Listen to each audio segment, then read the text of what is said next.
Hey everyone, it's Gabrielle Flores from soulexcelsior.com, and we have the most amazing, internationally acclaimed author, Dr. Eddie Connor Jr. Hey, thank you so much for being here. Gabrielle, it's such a wonderful opportunity to be here. Thank you so much for the opportunity to be on your incredible platform. Oh, thank you. I'm Our like audience. blushing. You have no idea. I just look really fancy. You can't see me that I'm blushing. I am. And I'm so grateful for your time. Dr. Eddie Connor Jr. is the author of many books. My favorite is Dear Queen. Probably I read this book and I was like, wow, I have a soul tribe of people out there, including you, who are just, just speak from such an incredible, profound, and enlightened place. And as a life coach, because that's what I do, I am constantly referring new books to my clients to get inspiration. And of course, Dear Queen was definitely the book I had all my clients pick up. And I said, this is the book. It's going to change your life. And sure enough, it did. And now you have some new books coming out, which are out already. Women, right? Yes, yes. Since you mentioned Dear Queen, I might as well show it. This is what it looks like. Yes. Wearing your crown, and you're doing that. Yes, I am. I figured I might as well. Absolutely. And this one woman, you're a queen, and you're a woman who's a queen. So that's right. Amen. Amen. And thank you so much. So why don't you tell us a little bit about the inspiration behind these books? I know that you talked, in Dear Queen about your journey and how you sort of came into all that you are and all that you do. And I'm just so grateful of what you do, because you're doing so many beautiful things, inspiring. He is literally this big beacon of bright light, everybody. So you guys are in amazing hands. So tell us a little bit about how you got into your lifestyle, how you found your soul purpose, and what your books are all about. absolutely. And like I was kidding with you before, I said, if you're going to talk about me like this and introduce me like this, I'm taking you everywhere I speak. Yes, I will be there. You let me know where, and I will be there, because I am, like I said, I am a believer. I am a believer. I truly am. So yes. Yes, absolutely.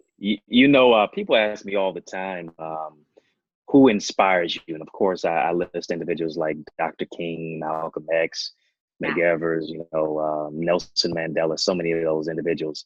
But if you want to think about it collectively, it's just women. I was raised by a very, very strong woman, and my mother, Dr. Janice Connor, who really instilled in me a lot of lifelong values, to really govern myself accordingly, to be a gentleman. I mean, she stand in front of the door until I opened it as a kid, you teach people how to treat you. And I was at a very tough time in my life at the age of 15, just a very precocious kid, just like everybody else. My two favorite classes in school were gym and lunch. I mean, Amen. Amen. And I realized that I was at a kind of a fork in the road, to thrive or to really try to survive. And I was in survival mode. I was experiencing these chest pains as a kid in high school, and growing up without a father. How do you play a role when you weren't given a script? And mom, in many cases, tried to be in both roles. And I'm feeling these chest pains over my friend's house, not really wanting to try to see what was going on, especially as it was a couple of weeks prior. And oftentimes males, we're not given the space and the place to be able to be vulnerable. Oftentimes vulnerability is seen as femininity, when it's really a strength of masculinity. And long story short, his mother picks me up, takes me to the hospital, can't breathe by halftime watching a football game. My mother meets me there. The doctors need to take me to they do a CT scan of the chest. And in many cases, they thought it was a punctured lung. They take me to another hospital, and they see, after they do the CT scan, this x-ray, that they need to take me to surgery immediately due to the fact that they see a tumor in my body. They cut me open, and the cells are growing so fast they can literally see them growing with the naked eye. Around my heart, my trachea, my esophagus, my voice box, where I'm speaking to you out of right now. Felt great coming out of surgery. And, Gabriella, the doctor says, Eddie, you have NHL. Now, for me, I'm just a kid from the city of Detroit.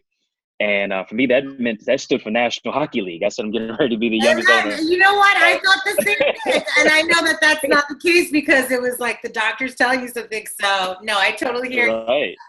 Yeah, and just my state of being a kid, I'm like, oh, great. And National Hockey League. He says, no, you've been diagnosed with non-Hodgkin's lymphoma. I'm like, Doc, my first language is Ebonics. I'm still trying to learn English. What do you mean? He says, you have not one, not two, not three, but four. I felt my pockets to find $4. He says, you have stage 4 cancer. Now, as I think back in retrospect, from what I've learned, every second American, 2 to 3 people are diagnosed with cancer. 1 in every 1,000 teenagers is diagnosed. So to be a statistic, and to in many cases have my life seemingly depreciating before my very eyes. Chemotherapy, radiation 5 days a week. You see these waves today, at least I'm trying to get them back. Yeah. I lost all my hair, not just my hair, but my self-confidence, my self-esteem, lost my will to live. But if it wasn't for, of course, my faith in God, but also for a praying mother who I have, I would not be alive today. And she told me, she said, everybody in life gets knocked down, but a knockdown is not a knockout unless you stay down. You have to get back up again. And the first 3 letters in cancer spells can. You can overcome, you can survive. Wow. That's became the genesis of my journey. Yeah. Wow. Thank you for just putting that in such a way that I felt like I was on that journey with you from like, yeah. And by the way, your mom better be getting the most amazing gift this Mother's Day because yes, she is. because wow, that's such profound wisdom. And I help a lot of different clients that go through just different I call it like the narratives. They have a narrative inside of them. Some people have a Morgan Freeman voice in their head, that's narrating their life and they're dictating their beliefs. But to have such a very strong, faith when you have these obstacles and then be able to turn them around and say, I'm going to alchemize this, I'm going to transmute this, I'm going to make this into something even more profound. It's so incredible. So thank you so much because that's huge. That's absolutely massive. And I love what you said about vulnerability and how there's not enough, space, comfortable space for men to be able to be vulnerable. Why do you think that is? Well, I think, and that's a great question that you ask. And I believe it has a lot to do with the way society has, in many cases, indoctrinated us, but also stigmatized us. A boy falls off a bike at the age of 4. Say a grown man's around him, he says, "Get up, be a man." Yeah. Well, I'm stop crying. I'm 4. I'm not 44. Right. Show me what to do after I cry. And oftentimes we don't give us as males the opportunity to express a level of sensitivity because it's seen as weakness. Love, in many cases, or the expression of it, is oftentimes seen as weakness when in actuality it is strength. And so really the S on our chest that we parade around with our muscles, our money, our Mercedes, the S on our chest doesn't always mean we're strong. Doesn't always mean we're Superman. Sometimes it means we're sad. Sometimes it means we're sensitive. Sometimes it means we're struggling, and it does not diminish who we are. It really brings us to the reality of the awareness of who we are once we're able to come into the conscience of that and express it and say, I'm dealing with this situation. I'm dealing with this, that, and the other. Mental health awareness, so very key and important. And so I think things are changing with that degree to where, especially when I mentor young males, I talk and I speak to the pain. I have a pulse on the pain of many of our young males. And I did a session the other day. I said, sometimes we're angry and we don't even know why, because we don't even take the time to delve into the pain of the past, but also take the time to heal from it. You can't heal from what you won't deal with. You can't address what you won't confess. And so I think that gives us really the space and the place to be able to grow. Yeah. Absolutely. And that's so incredibly am just like, I'm in awe, first of all. And I'm also like trying to make sure that you can see me because the light is like glaring at me. So hopefully you can. If you guys can, it doesn't even matter because Oh, Dr. Eddie Connor Jr. is with us right now. And he's talking you're about, bringing the light. You're illuminating it. So. thank you. Coming from you, that is a huge compliment. So I'm fully receiving that right now. But yes, we're talking about such beautiful, profound truth about our society and how, in the male culture, it's not considered strength by any means to show vulnerability. Do you think there is, in terms of healing, right? Because you mentioned we can't deal with our pain unless we acknowledge it and we heal from it. Do you think that you can heal pain with creativity? Oh, without a doubt, without a doubt. My writing for me as an author, the genesis of my journey, as I was speaking, I never wanted to actually be a writer. I wrote my first book as a debt of gratitude to my mother because she kept saying to me, hey, you need to write your story because your journey is not just for you, and me writing my story, I was able to heal from the bitterness that I had towards my father, who was not in my life at my most crucial time. Didn't even visit me one day in the hospital. Some things you never get over, you just have to manage. As I was writing, my writing became therapeutic for me. And I really was able to delve into some deep, dark places that I hadn't even explored, and that writing became therapeutic for me. And it's an art form. Yeah. The art begins from your heart. and to find, really beauty in brokenness, wisdom from your wounds, healing from the hurt that you've experienced. And I realized, and it came to the realization that your test is a testimony, your misery is ministry, your mess is a message, your stumbling block is a stepping stone.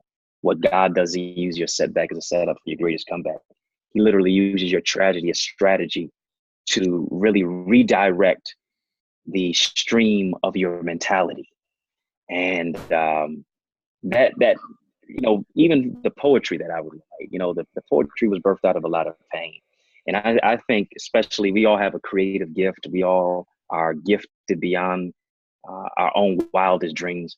And I think that you can discover that healing and that part of yourself through the creativity, through the music, through the writing, through the poetry, through the mentoring, through the dance, dancing in the rain of life. And yes. yeah. And I really think art is a beautiful form to really have that release of the emotion. I believe just a year ago or a couple of years ago, they had a commercial talk about what is your anti-drug. So many times things in life make us sedated to our situation that we really seemingly are comatose, to where we're physically alive, but spiritually, mentally, socially, emotionally dead. And art, creativity, the expression of life helps us to awaken who we are to the reality of the greatness that's on the inside of us. So that writing became very therapeutic as an art form for me. And cathartic, I'm sure, as well, right? Yes. So that's absolutely beautiful. Okay. Do you have any tips and guidance for those wanting to do the same? So let's say we have some people right now that are watching and they're just like, yeah, you know what, Dr. Eddie, everything you're saying is so beautiful, but I'm not there yet. I want to be there. I want to get to a place of healing. I just have a couple of resistance stuff. I'm still very much in my head. I'm still giving power to the narrative that's not empowering me. So I'm giving power to the disempowerment rather than the empowerment. So what would you suggest, other than, because we talked about creativity and all that, what else is, something that you could be able to offer in terms of guidance and tips to those that might be in that place where I always say the light switch is inside of us and we're in this dark place and we're like looking for the light switch and it's like, it's right within, like the light is within us. So what would you say would be something to guide someone who maybe can't find, that place that they love what you're saying and they are ready to go about doing it, but they're just not sure because they're giving power to the disempowerment. Mm-hmm. Yeah, and you mentioned the whole aspect of resistance. I think you have to have persistence despite resistance. Yeah. And one thing I really believe, as long as you have a pulse, you have a purpose. And so many times we allow the opinions or the situations or the things that have happened to us or the ideals of other people to imprison us. I really believe that your past is a prison, but your future is freedom. And really to blast past your past, it really literally takes a mental shift, because based on what you're thinking dictates where you're going. Amen. And, a lot of times we become so focused on, well, what will they say if I do this? What will happen? And what will people think if I go this way, or if I change this course of my life and go another direction? I realize people will judge you without even a law degree. Yeah, it's true. It's so true. And you can't allow people's dictates or their judgments to impair the greatness that you have on the inside of you. The other day I was looking for my glasses. They were on my face. I ain't got them on right now, but I was looking for my phone. It was on my ear. I was looking for my watch. It was on my wrist. So many times we're looking around us for what we already have within us. And the place of healing, the place of really forgiving to live begins from within. And a lot of times we say, if I forgive somebody or if I move this direction, I'm letting the person off the hook. No, in actuality, lack of forgiveness, that place of bitterness, is like drinking poison and expecting somebody else to be inflicted from the wound that you're dealing to yourself. You have to let yourself off the hook. And you have to really free yourself from the vestiges of your past. And once you begin to do that, now you can begin to look within and understand this. The only way that you're able to change the narrative is once you begin to change how you feel about yourself. If you don't know who you are, people will tell you what you're not. Yeah. And once you begin to buy into that philosophy, you'll begin to think less about yourself, but also less about the people who you surround yourself with. And so I believe it's a mental shift and change in mindset, which alters the course of your direction to where you say, I'm not thinking about them. I'm focused on what I have, and I'm going to do something with what I've been given. The business is waiting for you to birth it. The book is waiting for you to write it. The mentorship is waiting for you to lead it and develop the nonprofit organization. The only person stopping you is you. I like to say your haters are really your elevators. They're your escalators. Right. And the only person stopping you at the end of the day is you. You got to get out of your own way. Amen. How to make a way. Yeah. Beautiful. Wow. So much wisdom in such a short time. Amazing. So you talked a little bit about your father, and you said how your dad didn't come to visit you and how that really affected you. So sometimes our loved ones, right, they just do some really, really, really, unforgivable things to us. And so, and what happens? We kind of hold on, we latch on to those things. So to anyone out there who's maybe latching on to something from the past, or maybe latching on to something that someone from their family or friends or close one did that's unforgivable, what would you say to them in terms of really being able to find that forgiveness? And how do you define forgiveness between actually letting go of that pain and still allowing yourself to be contributing to that sort of same type of receiving of behavior? I don't know if that makes sense. I see where you're going with that. And I would say to that, because that's a very powerful question, and from the degree of sometimes you have to love people from a distance. Can you elaborate? I know what you mean, but can you elaborate? Yeah. With the whole aspect of you forgiving somebody does not necessarily mean that now you have to recapture a relationship with them. Forgiving somebody does not necessarily mean now you have to talk to them like you were talking to them before. It literally is now you're able to refresh yourself, you're able to revive and renew yourself and to move forward. A lot of times we believe that forgiveness means now I have to get back into a toxic relationship that becomes a biohazard to my blessing. And at the end of the day, more than anybody else that you have to live with, at the end of the day, you have to live with you. And whatever it is that is causing you stress, whatever it is that is causing you grief and angst and mistrust, these are the things that you have to let go. But I also believe that you don't have to entertain those same individuals who put you in a cesspool of negativity in the first place. Because at the end of the day, people do to you what you allow them to do. That can go in many ways. And so forgiving yourself and freeing yourself in many cases frees you as well from the people who hurt you, the people who abused you, the people who misused you. And yes, all of us are, to a certain degree, we've all been victims, but we've also been perpetrators too. Because hurting people hurt people, but healed people heal people.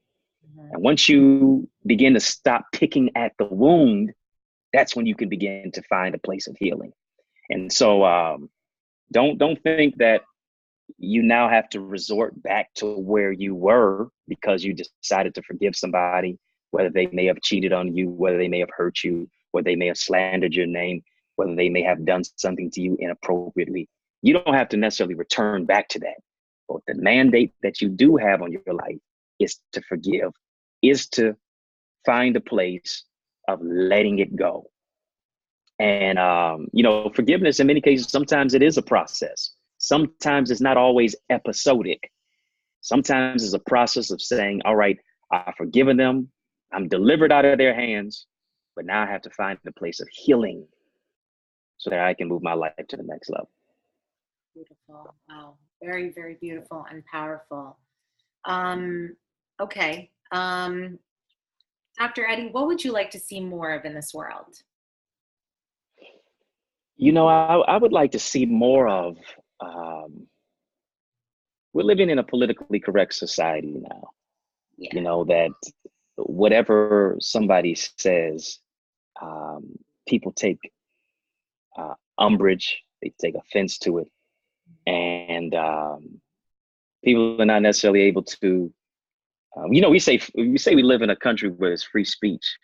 True. But we're more like the easily triggered country, right? We're easily triggered because I think we're actually not healed from a lot of things. I think we just sort of repressed, and I think our country needs forgiveness, right? What you were just talking about as a whole, so that we can heal from it and not be so easily triggered. But there's still a lot of pain out there, Without a doubt. And with that whole aspect of, being able to, express yourself, where it's not like you're walking on eggshells. People are, in many cases, so easily offended these days. But even with that, the greatest offense is a lack of reconciliation. And, we definitely need reconciliation when you think about the many atrocities that have happened for people who are deemed minorities in this country, for our brothers and sisters who are, African American, Hispanic American, Asian American, Native American. Yeah. There needs to be a reconciliation, also a level of a national healing, to where there is a level of forgiveness, and that must be expressed with an apology, but also even remuneration. How do we do that? How do we, because that sounds amazing. Like I'm like, how do we do that? How do we do that as a collective?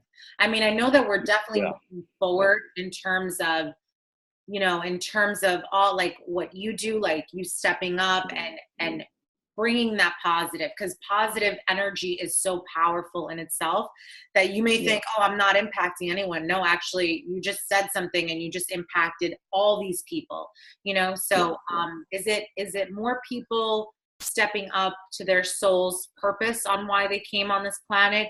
Is it allowing yourself to be more vulnerable and give yourself that space for self-love and healing. What do you think as a collective on a national level, how we can obtain that healing, that national? Well, yeah, I believe even with the healing on a platform and a perspective of that magnitude, I think we really just need to talk about, in many cases, the ills of society. You know, Dr. King, before he was cut down, assassinated, April 4th of 1968, his final book was "Where Do We Go From Here?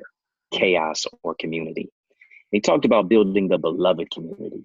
And in many cases, he was focused on the least, the lost, the left out, the last, the overlooked, the underserved, and the underrepresented.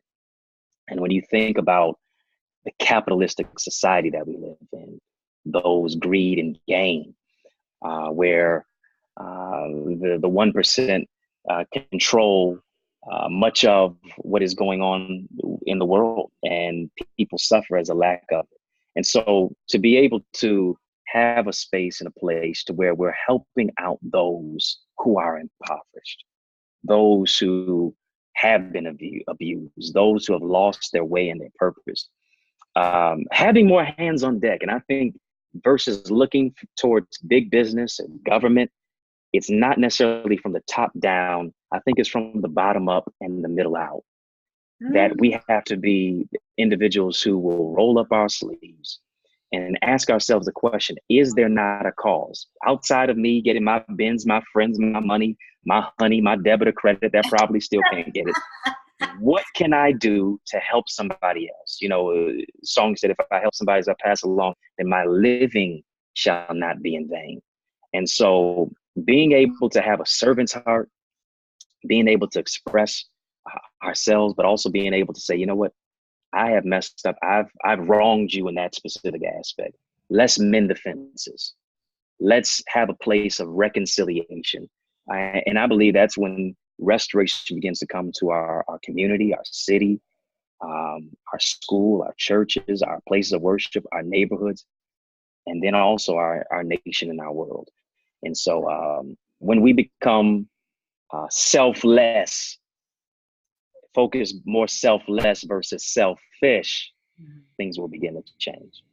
And that's, and in essence, kind of going from ego to more of like this intuition place of like, you know, I always say the intuition is like the conduit to the divine, you know, to God. Like that's the vessel. That's because, you know, sometimes we just know things and we're like, how did I know this? It's like, oh, well, it's, you know, it's God, or some say the divine, you know, however you want to word it. But, and then there's ego, the one that's all very, it's all very self. So you're saying, and in essence, the national healing is when we basically go transition from the ego to that, from the selfish to the selfless. Without a doubt. And it's a spiritual awakening as well, which is at the root of it. Because the deprecation of society is primarily through the parameters of that which is spiritually and morally. And so, you know, when we see those things, lawlessness pervades, killings of all kinds pervade, you know, the lack of heart towards one another, you know, really the lack of quote unquote agape love, no natural affection, you know, we're living in many cases perilous times. And so we need individuals who will be warriors, not just worriers, and who will not stand on the sidelines, but who will engage on the front lines and really help somebody else on their journey to their destiny. Yeah. Do you consider yourself to be a superhero? Wow. Yeah. Well, according to DC Comics and Marvel, I'm not, but what about just in general, the times we live in, and just what you were just saying about, you know, stepping up and being that warrior of, you know, of courage, you know, do you feel that you are on a hero's journey? You know what? That's interesting concept that you bring up. I don't think I've ever thought about it like that. And I like your perspective. And I think we are, though. I've heard somebody say we are the super men, we are the super women that we've been looking for. We're the leaders that we've been looking for. And, I guess the S on my chest stands for servant. So, Yeah, exactly. Exactly. That's right. so Yeah. yeah, that's superhero like uh, in its own aspect and perspective. So yeah. How do you keep yourself above, you know how they say above ground? How do you keep yourself Mhm. above love, right? Because below Mhm. that is the darkness. It's the things that, can really put us into a place of hopelessness, right? And Mhm. lacking sort of like, wow, is this really another thing and another thing and another thing? Because there's so much that's always constantly going on. How do you keep yourself Uh, above that, above love? How do you keep yourself vibrating at that high frequency? mhm. Knowing that I have God's love from above that really emanates in my life, it's really a place where it lifts me above the circumstance, the situation. I really believe that your history is a bridge to your destiny, and where you've come from, where God has brought you, is just an indication of how far He can take you. And a lot of times we focus on how big the storm is. We tell God how big our storm is versus telling our storm how big God is. We Amen. so much focus on the situation and don't, a lot of times we focus on the situation and fail to look for the revelation in the situation. You know, when I was going through my place of cancer, I asked myself this question: why me? For the person who's listening, who's watching, and maybe even yourself too, Gabriella, maybe you've been in a situation where you said, I've been a pretty good person. I could think of about maybe 5 to 10 other people who should be in the situation that I'm at right now. Whether it's a flat tire, whether it's cancer, whether it's a bad situation, a bad breakup, something like that, Yeah. and then you have to ask yourself, why not me? What makes me better than anybody else? And life is not necessary. Life is not fair. Life deals you the hand, and you got to play it the right way. You got to play it as best as you possibly can. You got to go down fighting if you have to go down, Yeah. but you have to also go up swinging and rising to the top. So when I began to not just ask why, but begin to see the way in the why, and even that whole aspect of the why seemingly speaks to the fact that you have a purpose. And despite what you go through, you have to grow through what you go through and push past the pain and the situation, the obstacle, and find the bright light, the illuminating aspect of the energy of life and the vitality despite the darkness that surrounds you. You know, it's nothing wrong when darkness surrounds you. The problem is when it gets inside of you. And Mm, so the wow. light, knowing that God is always within you and He's going to give you the power to overcome the obstacle, that's what can propel you and bring you through the darkness that surrounds you. As long as it doesn't get in you, Yeah. you can.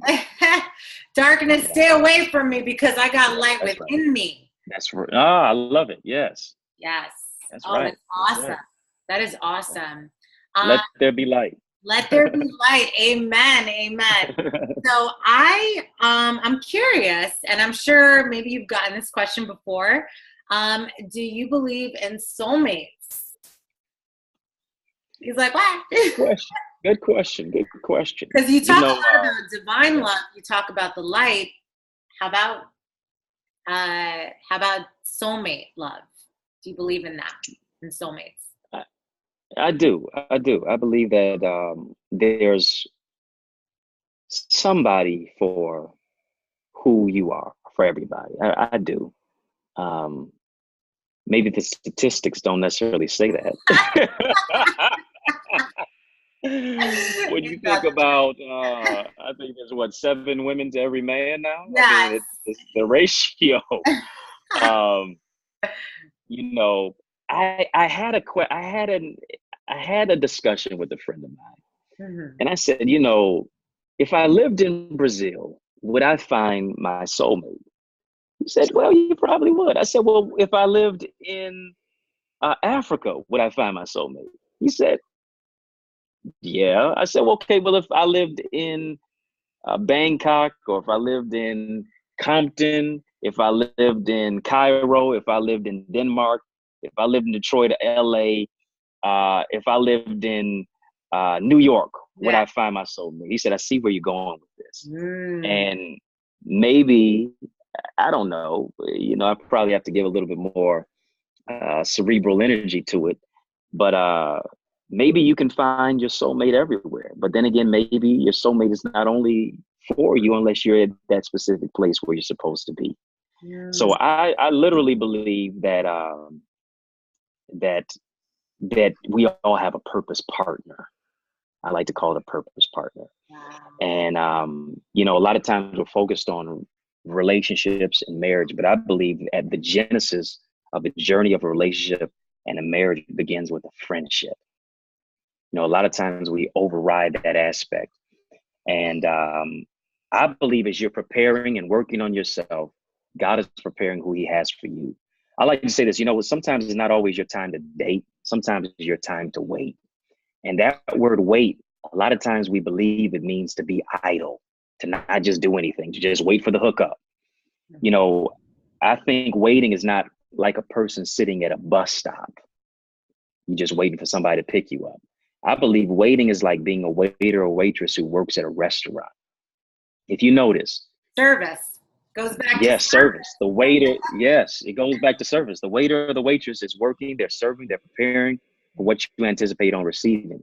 And so many times as you think about marriages that the divorce rate is as high as 50%, if not even higher than that, because I believe we come into a relationship looking to be a customer versus looking to be a waiter or waitress. Wow. Yeah. Yeah, the relationship will always fail if you're looking to be a customer, because as the customer, you're saying, hey, listen, I'm the main person here. Serve me. You're coming from it from a level of selfishness, but a servant, a waiter or waitress is coming from a level of selflessness. So I have to know who I am before I step into the relationship. And a lot of times we look for somebody to complete us, but only God does that. So finding a place of wholeness, loving yourself, knowing your worth, taking the time to even date yourself. Send yourself some roses and be as excited to receive them as if somebody gave them to you. Netflix and chill with you. I believe you have to enjoy your own company before you expect somebody else to. And I agree. It's literally better to wait long than to marry wrong. And so not rushing it, because if you rush it, you ruin it. But taking the time to love yourself in the process. And as you walk in your purpose, you'll meet your purpose partner. Beautiful. Beautiful. So that's your soulmate. That is my soulmate. It's funny because there's I don't know if you've heard of these concepts, but there's a concept of soulmate, which we've all heard of. We've seen it in the movies. We've all probably thought we've had a few in our lifetime. But then there's also this new concept called twin flame. Have you heard of this concept? I have not. Yeah. So twin flame is basically what you just described, that purpose partner. A twin flame is, so they're saying that before we arrived here, we were always souls, and we're always going to be souls, right? This is not, we're not physical people having a spiritual experience. We're spiritual beings having a physical experience. That's right. So the twin flame concept is that there are these stars in the galaxy, and that we came from these stars. But one of us came before the other one, because the other one stayed being a star in the galaxy to guide the other soul while they were here on Earth. And then later on they manifested and then had their earthly experience, if you will. But so what happens is that we end up being born, but we go through what's called an earthly amnesia. right? Because the process of birth is so traumatic. It's not like we're here. It's like, whoa, this is, this is interesting. So we forget everything. We forget what we were supposed to do here. We forget why we came here. And then we go through our experiences. And all of our experience, though, are giving us clues and hints to why we are here. But it's up to us to do this inner work to keep that relationship with God, to allow us to find ourselves first, because when we find ourselves, that's when we find the other half of our star, and that's the twin flame house. So it's funny that you said purpose partner, because that's what when you connect with your twin flame, that's what you're doing. You're both connecting to elevate consciousness. So it's not just something for the movies, right? It's not the rom-com that we all watch and we're like, oh, that's really cute. Like twin flame, it's like you guys come together for the collective, to elevate the collective, and the connection between the union between the two of you uplifts and empowers. So I was just curious if you had ever heard of that concept of twin flame, because that's what a purpose partner is. So cool. I just taught Dr. Wow, you just taught me something. Yeah. You taught me something. You took me to school just now. I did, yeah. That's awesome. I love it. Just the last question. Would you like to share anything that has helped you along your journey that would be of great value to the audience? Well, I would say what has really helped me is the aspect that a setback is always a setup for a great comeback. And it really doesn't matter how much you've been knocked down. You just can't stay down. You have to keep looking up and realizing this, that your life, you're going to continue, we're going to make mistakes. We're not perfect, but your life is worth it. And finding a place of love from within yourself, and that love speaks to the whole aspect of redemption. Despite what you've done, you still have a second chance to grow, to go through, and to really come out stronger than when you went in. And I really believe what you go through really brings out the greatness that you have on the inside of you. A lot of times we all want to shine like a diamond, but in order to shine like a diamond, you have to get cut. You have to go through some times of some bruises, some scars, some adversity. But the scars are what make you bring out the star that's on the inside of you. It causes you to shine. And so to the person who's listening, the person who's watching, listen, you're literally on the brink of a breakthrough. Don't give up. Don't throw in the towel. I want you to be encouraged. I want you to keep pressing towards your goal, towards your dream. Just because it doesn't seem like it's happened yet, keep going. Sometimes it takes a few years to get that 1 year that'll change your life. And as you're moving forward in your life, know this, that it's not so much about the destination, but it's about the journey. And the journey gives you the instruction. The journey gives you the preparation. And then it prepares you for the demonstration to be able to show that you've come out of this, but you can also lend your hand back to help somebody else to move their life to the next level. So greater is ahead for you, because greater is on the inside of you. Absolutely amazing. And we appreciate everything and this time that you spend with us today, because I know that there's someone out there that really needed to hear that message. I definitely took a lot from this, and I'm so grateful. If you guys want to check out more of Dr. Eddie Connor Jr., I will put the information down below. Please, I have to. His books. I definitely have to tell them. Yes. Please, you have to get the book "Woman in Your Hand." Yes. Every man, every woman, you got to read the book. And I know you say, well, what does the man know about a woman? Listen, you can't spell the word woman without the word man. Woman stands wonderfully orchestrating magnanimous achievements naturally. That's what you are. That's what you do. If you give a woman groceries, she'll give you a meal. You give a woman furniture, she'll decorate your house. You give her a house, she'll turn into a home. Whatever she has in her hand, she multiplies. The word woman is more than a noun, it's a verb. Women are action oriented. As you see this silhouette here, very curvaceous woman, but inside of it, there are words that speak to the queen, the greatness, the love, the value, the incredible worth, the crown. It's not so much what's on you, it's about what's in you. So I wanted you to get the book and see what I'm talking about. You can get it on Amazon, Barnes & Noble, iTunes, Audible, even on my website, EddieConnor.com, EddieConnor.com. The revolution not only be televised, it'll be digitized. So go to the That's website right. there. That is You can get right. it as a physical copy, as a book, as an audio book, and even as an ebook. You'll be blessed those 3 ways in more than 3 ways. So once you go ahead and get the book today, thank you so much for the opportunity to share with your audience and on your program. Yes, and everyone please get his book and check him out. He is on Instagram, Twitter, Facebook, his website. I will put all this information there. We are so grateful that you were here to join us, and we're always sending you all so much blessings of love and light. Peace, y'all.